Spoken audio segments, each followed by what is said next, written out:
tragic events for the Muslim world have been taking place recently.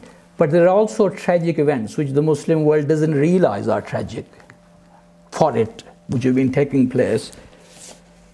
On the 21st of September, a US spacecraft was placed into orbit around the planet Mars. 21st of September. Nothing tragic there for Muslims, no. On the 24th of September, an Indian spacecraft was placed in orbit around Mars. So the people of the book did something. Then the mushrikeen, the idolaters, did something on the 24th of September. And on the 24th and 25th of September, Muslims around the world were trying to sight the new moon to determine the start of the month. And others have reached Mars. Mars, I checked this, is hundreds of times further away from the Earth than the moon is. Sometimes it gets even 1,000 times as far than the moon is.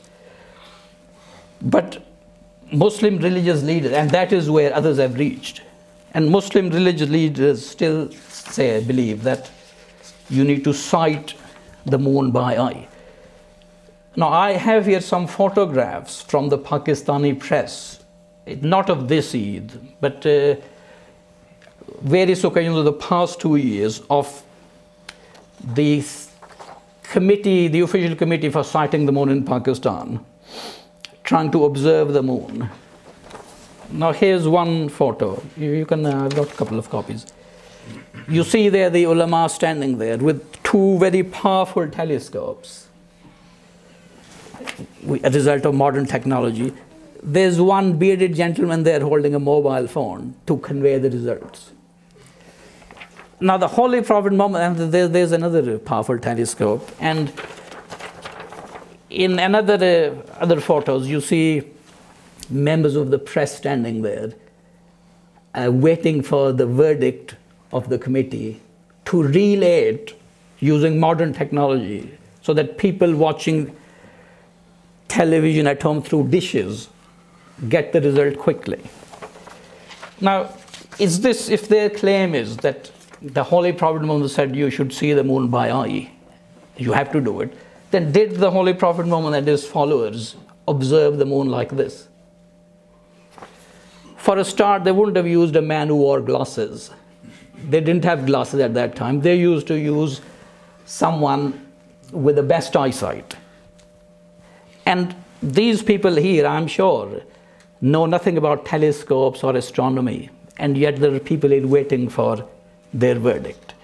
So don't they realize that using much lesser technology than this, you can calculate whether the moon has appeared or not?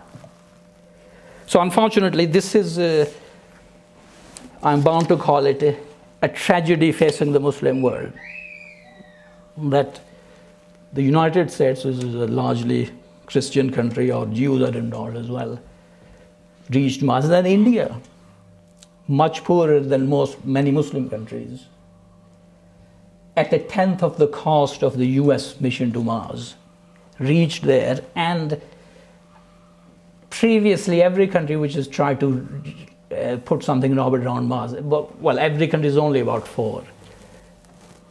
None of them has succeeded on the first go. The US didn't succeed. Soviet Union, the old Soviet Union, Russia did not succeed the first time. And I think Japan failed as well. Europe failed as well, the European Space Agency. And India succeeded, probably by learning the lessons, admittedly. They succeeded the first time. And these are people who are referred to by many of us, not those here, as mushrikeen, idol worshippers, this, that, and the other, people who believe in a superstitious religion.